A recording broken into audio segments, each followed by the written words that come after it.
Hey Rob, Hey there, how's it going? pretty good. How are you doing? Good, good. How has your day been? Just a bunch of meetings so far. How about Yeah, you? yeah, same. Should be a fun discussion. Anyway, yeah, feel free to crank away on your end. Do you know when we'll start? They just sent me an email saying they're running a little late. Yeah, I got that as well. So I think the schedule time was 11:50, but maybe it'll end up being 11:55 or noon, something like that. Cool.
Next, we have Fireside chat. And luckily, I don't have to do too much introduction because they will do it on stage. And we have the speakers join via live Zoom, or like CNN would call like live via satellite. So we have Richard Socher and Robert Taus. So because I don't want to introduce the actual academic side of things, I will maybe say like a couple of things. I'm not going to mention the fact that Richard had 100,000 citations. I don't know how to count that. I'm not going to mention the fact that papers like ImageNet and Cloud are this way. But what I'm going to mention is two things. The first of all is I know him both for his pattern adventures. You can go and watch Flying Over Places, because I actually followed one in Middle Utah, thanks to that. And secondly, if you're looking for the best, most interesting Airbnb in the country, he's actually the owner of it, which is the Hard Luck Mine Castle in Death Valley. Many visitors have been going there, and it's like 22 rooms that you can rent out on Airbnb. Pretty cool. And along with that, we have Rob Jones, who is the partner at Radical Ventures. He's an AI columnist. But the coolest thing one cool thing I want to mention is he was working with the Obama administration on policies for AI and autonomous vehicles. So, Rob, this is your stage. Thanks so much. Really excited to be here, and could not be more excited to be speaking with Richard about his previous work and what he's working on now. So, as you mentioned, Richard really needs no introduction. It's great to have you here, Richard. Maybe let's start by diving right into it. I think the thing that people are most excited to hear about is more about you.com, your current company that you're the founder and CEO of. Would love to just hear a little bit about the company's big picture product vision and where you guys are at today. Yeah, happy to. And hi, everyone. Great to be back here. So, when you think about the entire economy, it's all moving online. And currently you have a single gatekeeper that tells you what to buy, what to read, what to see, what to consume. And that single gatekeeper mostly wants to sell you to the highest bidding advertiser. And so search quality has gotten quite significantly down. People don't have control. Privacy is getting invaded. And as I was thinking about what's the most important AI application of our current digital age, I really kept coming back to search for many, many years, and I couldn't quite shake the idea off. And so we wanted to start a search engine where the user's in control, where we care about privacy and user choice and agency, as well as saving people time. Nowadays, more and more of the sort of original Web2 companies started trying to squeeze out more and more money from existing users, and they try to do this with engagement loops where they suck you in. Over 65% of all Google searches are now 0 clicks, meaning they don't leave the Google ecosystem anymore. You stay on YouTube, and people also ask and things like that. And the rest of the economy kind of has to pay a tax to even exist. And so those are a lot of different things that we try to solve. And I think it's easiest if I just show you kind of what all of that means and what that looks like with a quick demo here. Can everyone see them on my screen? Awesome. All right. So, a lot of times you want to look for a chocolate chip or a chocolate cookie recipe. You may have to read someone's life story. Here, you just have a summary that saves you time. It tells you like, here are the ingredients, here are the instructions, and that's it. You can easily navigate through different recipes right there from the first site from the main search engine results page. Lots of other options.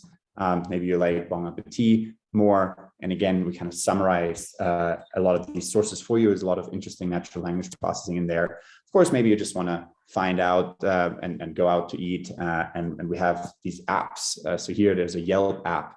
And in the future, Yelp can have control over their own app when they want to. We're just kind of kickstarting this platform. We have over 150 such apps already. You also see Reddit coming up for that. And it's kind of interesting. I actually set my preferences for Yelp, and I'll show you what that looks like. So here, I was also looking for you, very interesting. And I set my preferences to certain sites that I like to see. A lot of people think they found this amazing life hack to add sidecar and reddit.com to every one of their searches, which takes time and it's a lot of clicks. Instead, on you.com, you can just set your preferences once for a certain type of source. And then whenever that source brings up something relevant, something, interesting and unique and authentic that you like, then you will see more of that. And so, I personally like Twitter, I like Reddit, Quora, and so on. And so, similarly, you can do this with shopping sites. And this is something that, of course, Google will never want to let you do because they make so much money overriding whatever people want, and even sometimes what they're searching for, and trying to push what they want you to show and what the advertisers want you to show. So I saw you here, followed you right away because I'm logged into my Twitter account too on the Twitter app on you.com. And once you set your preferences to your liking, it just gets so much better of an experience. Here when you go shop, there's not just all the ads from Google, but then there's sort of second order effects of ads like SEO microsites. And again, here we're trying to keep it clean, give you the summaries, let you see sort of what's the main thing that you're trying to do, and then that you actually do it.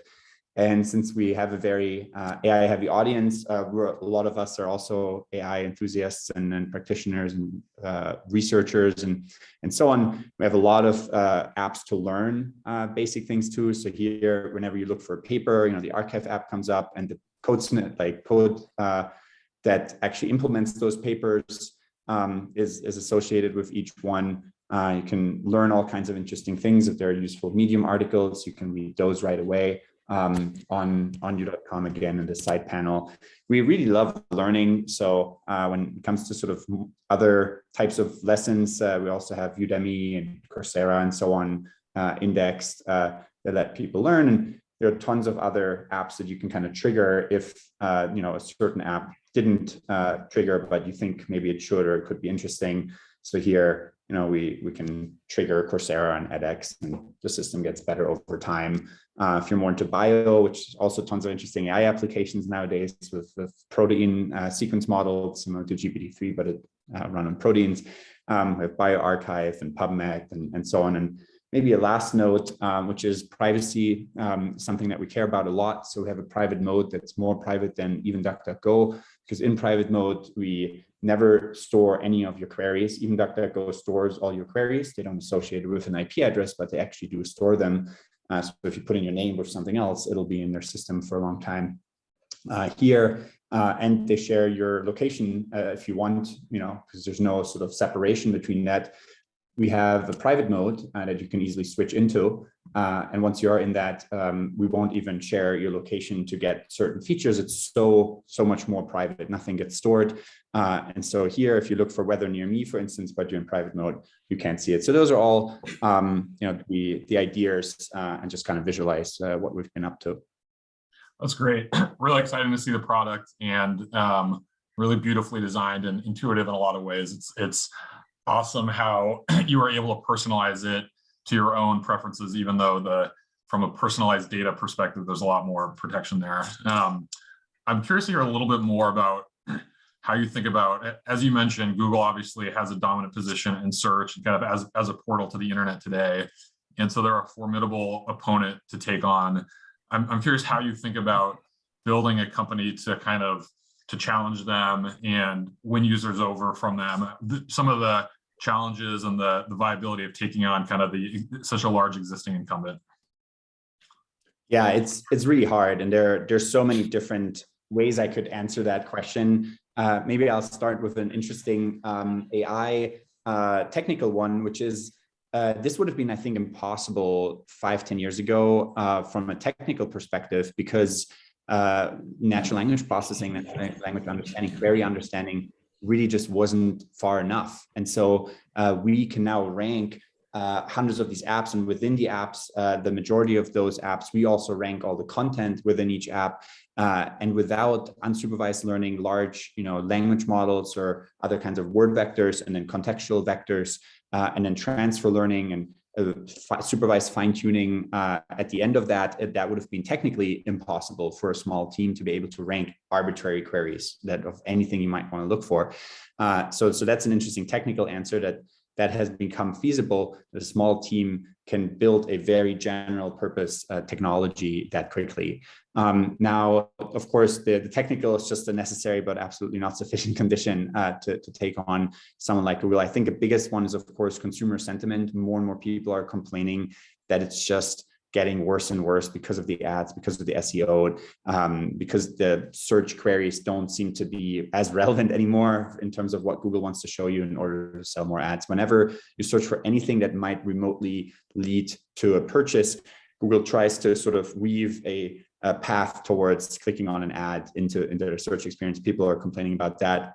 Now, of course, it is a big monopoly, and they do all the good monopoly things that monopolies do, which is, pay Apple $15 billion a year to be the default. The truth is that 90% of people will never go into their settings and change almost anything, like no matter what it is. Most people don't go into their settings.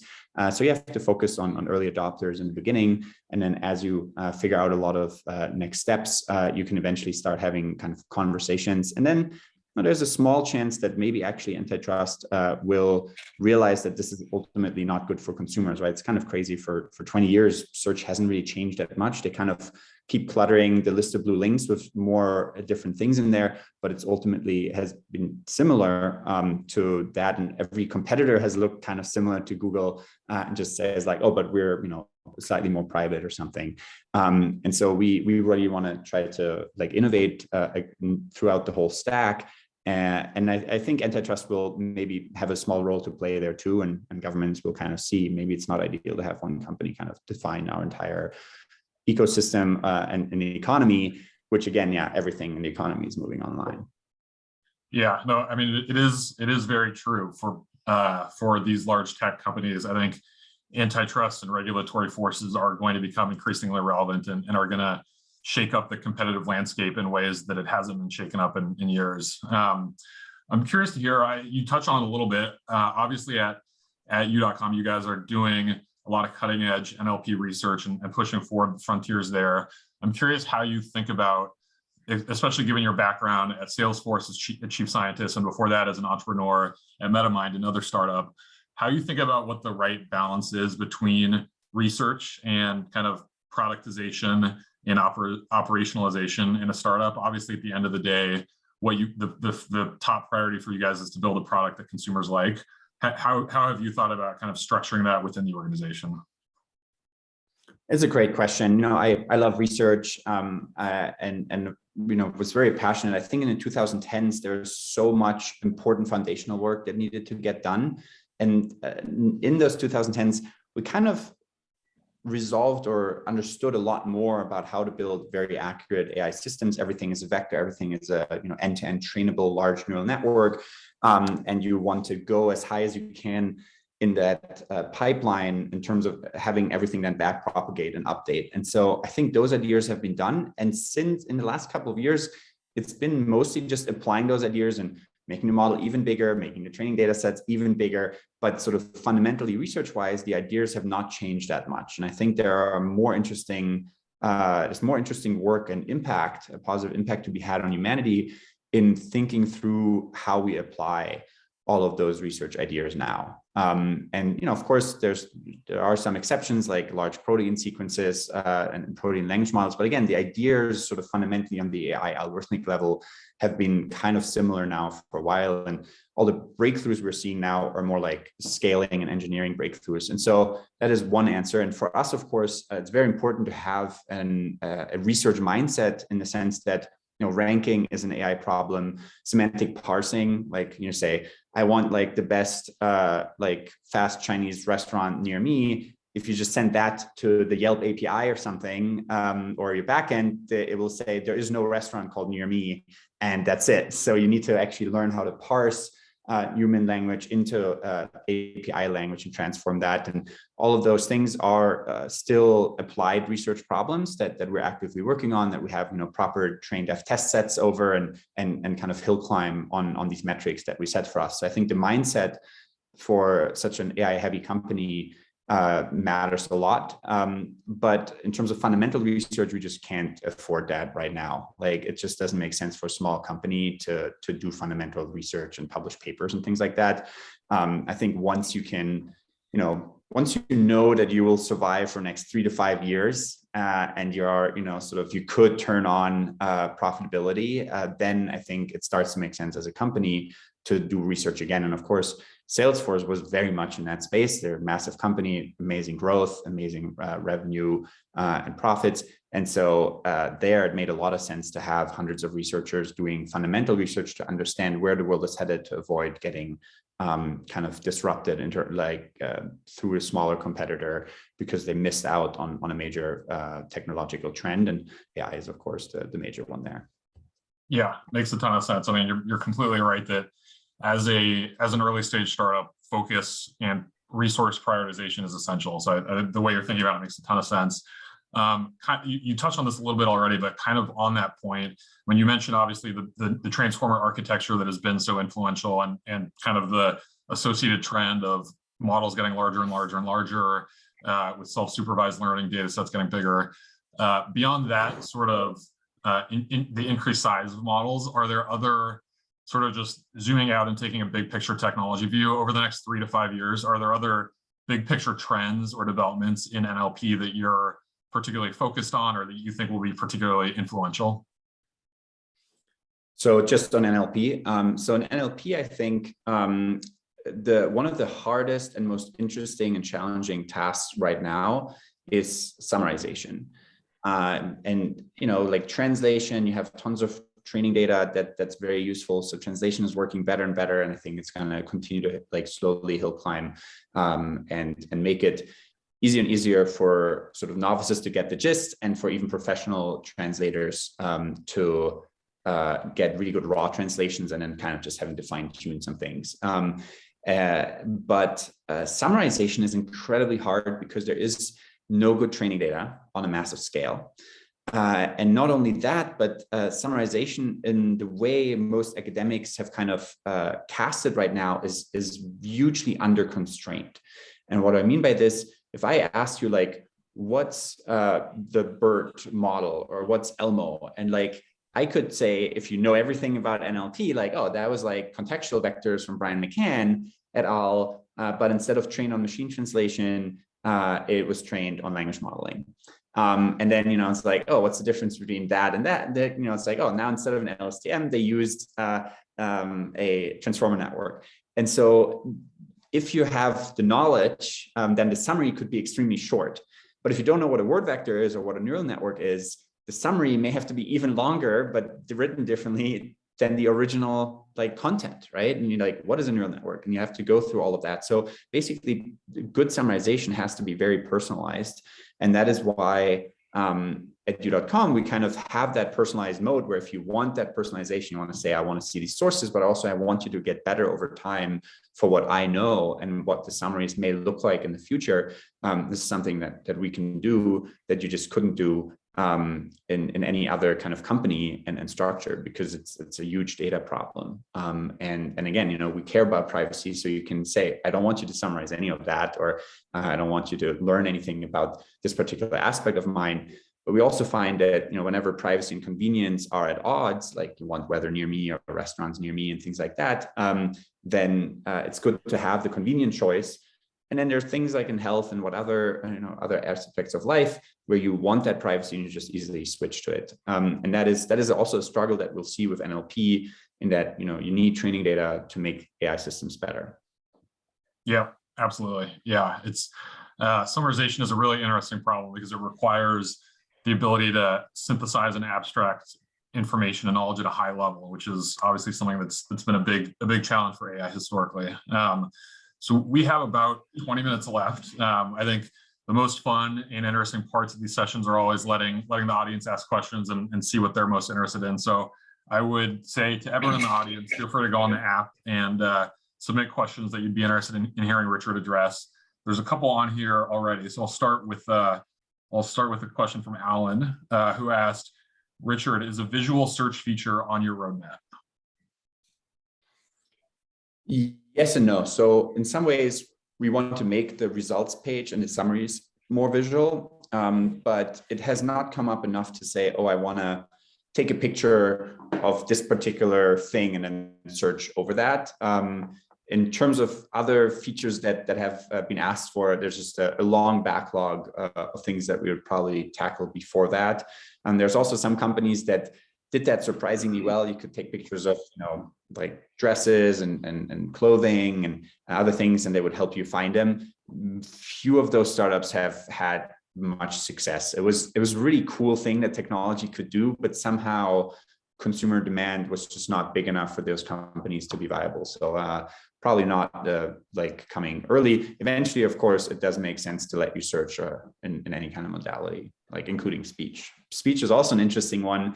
There's a lot of excitement around it for a long time, personal assistants. And as much as I love, natural language processing and speech recognition and everything, it just felt unintuitive to me from a UI UX perspective to have a purely voice interface. And indeed, we see that now more and more of them have sort of some visual aspects to it. Because if you ask, like, what are the best Chinese restaurants near me? You want what I just showed you with Yelp, like here are all the reviews and you can quickly scroll through it. You don't want some speech recognition or synthesis system to say, you have 500 choices.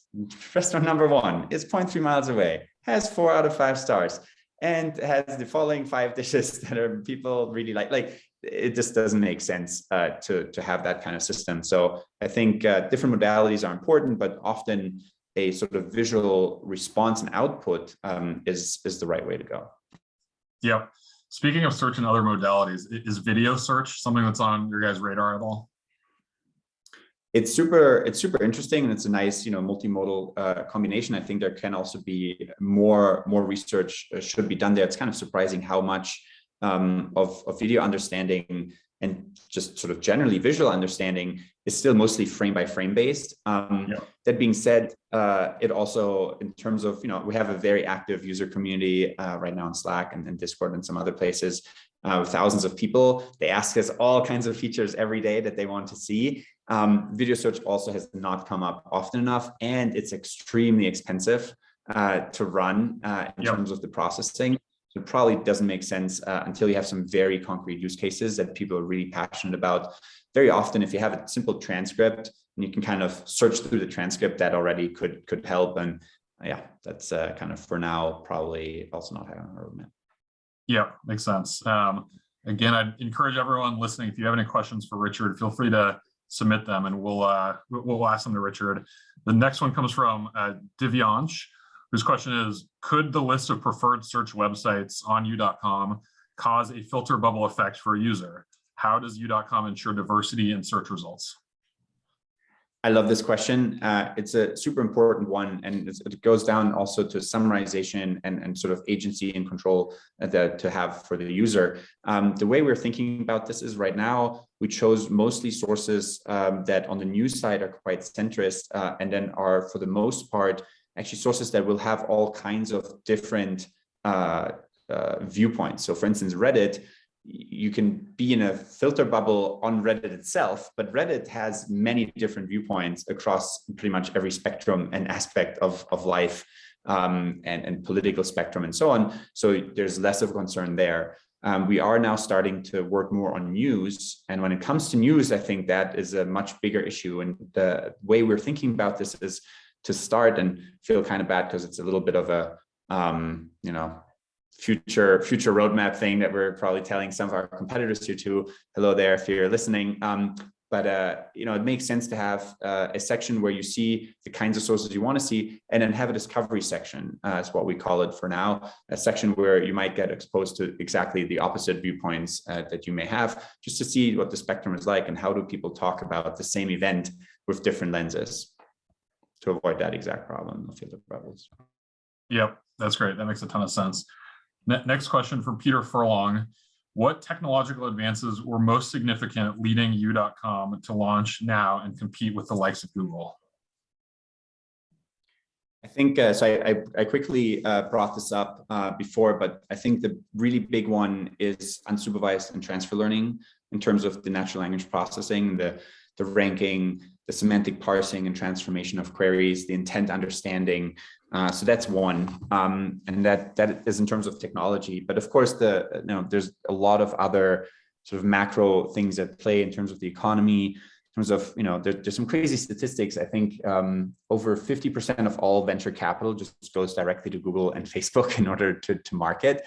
And so it's kind of absurd how much of a tax every company has to pay to be there. And so I'm actually very inspired by Web3 ideas of economic participation. I think what we're seeing is that the utility that you used to get from early big sort of tech companies like Google in the early days was just incredible, right? For a while, you couldn't get like satellite imagery of places on Earth, and that was so cool. But what I think we've seen is now the utility has kind of flatlined. There are not that many new innovations from Google in the last couple of years in terms of the search experience. But the value of your data actually is getting more and more valuable. Like it's increasing, it's getting more valuable. So I think when one is kind of logarithmically leveling off and the other one keeps rising, I think we're at that inflection point now where people's data is becoming so much more valuable than the services that they get back from giving the data away for free, that some economic participation can kind of make sense. Being a more open platform, giving people more agency and control, having better privacy, all of these are things I think are both technological questions, but also like society's questions. Not having engagement loops that keep sucking you away into the political fringes is going to be really important for our democracy. And I think all of these, there's sort of 10 different flows in my head that all lead to us needing more search engine alternatives and just a better overall platform that allows participation across a whole lot of different levels. And we'll announce some of those later this year. Yeah, that's really exciting. Next question. This is a good big picture question. How much does the success of a search engine depend on the design or the UI/UX versus the core AI capabilities that are powering it? That's a really good question. I think we can look at kind of the past, and in the past, most companies are, there's basically only two large indices that people use so far. There's the Bing index that powers everyone like DuckDuckGo and a lot of other smaller search engines, and there's the Google index. And right now, the vast majority of other search engine startups are very thin wrappers around these two baseline technologies. And there's very little innovation in terms of the UI UX or the AI actually. And so we felt like, well, if we want to build a search engine with more choice, time saving, summarization, privacy, it needs to not just look like Google with a few extra features, like some unnamed other search engines, but it needs to also look and feel different and let you navigate in 2 dimensions rather than in a 1-dimensional list of blue links. So I do actually think they're surprisingly important. Now, of course, if your AI is bad, your search results are bad, nothing matters. Like you have to continuously work on the ranking of, in our case, the apps, which is a new way of looking at things. And it's an AI problem as much as it is a UI UX innovation. And it's kind of interesting. It's similar to when the iPhone first came out. I was actually one of those people who I'm a very haptic person. I need a keyboard. And this is not going to be for me. And I was holding off with screen-only phones for a long time. And at some point, there's just no way I could move back from this. And now it seems so ridiculous to use up all that screen real estate for a keyboard instead of having it come up whenever you need it. This is kind of how I feel about our interface too. A lot of people struggle at first with scrolling left, right, and up, down because maybe they don't have a trackpad on their MacBook Pros, or they don't know Shift scroll wheel goes left, right on every platform, every app on Windows. But once you've done it, it's really hard to go back to it. And so it's actually, it's a toss-up. I think both the UI UX design and the AI are both extremely important. Yeah, absolutely. Folks, feel free to keep submitting questions. No more for now. So while we wait for more questions, I'll ask another one of my own, which is U.com launched pretty recently. It's now publicly available to folks. What early feedback have you been getting from users? What are users really loving and is really drawing folks away from the incumbent solutions? What are areas that are highest priority to improve upon and to enrich from a future perspective? Yeah. So maybe it's easiest to just mention what people are saying and let them say it. So this is these are all like, folks that are using it, and I retweet some of the things that I hear. People like this idea that instead of having to add Reddit to every query and then hoping maybe something is relevant or not, you have the AI figure that out on a high level. Is there something relevant? And if so, and you set your preference for Reddit, you'll see that right away. We also just launched a mobile app.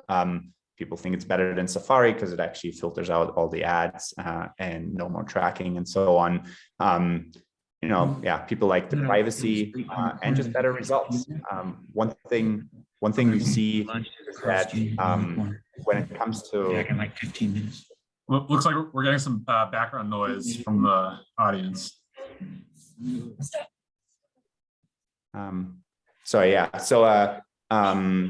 People really like it for coding too and programming queries, because we have a Stack Overflow app and there's a little copy and paste button right there for the code snippets that you might be looking for. And so that is something that just helps a lot of people save time and resonates a lot with technically minded folks.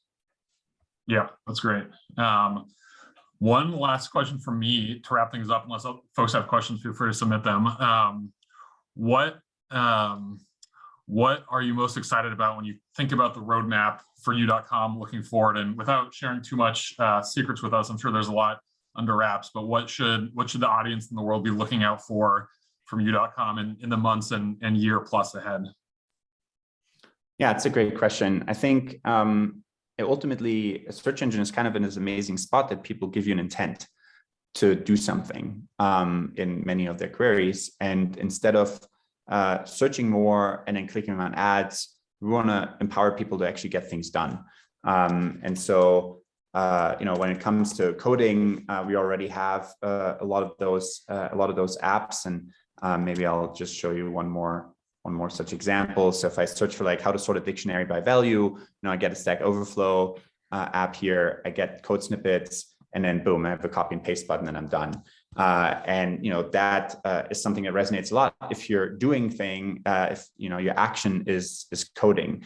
But if you have other things that you might want to do, we will eventually empower more and more of those as well, and just try to actually help you save time, which is something that, again, very few companies these days are wanting to actually let you do. Yeah, that's great. We'll wrap from a comment from the audience, not a question, but a comment. Just giving props on the code related features. It makes developer productivity super high. So you've got one very happy user. So with that, thank you so much, Richard, for making the time. I think it's incredibly exciting and compelling what you guys are building at U.com. I personally am a big fan of it and excited to see what you guys do in the months ahead. So with that, we'll hand it back over to the organizers.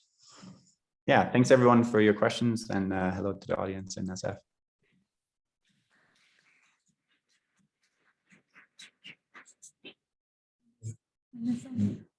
So it's time for lunch. We are all hungry.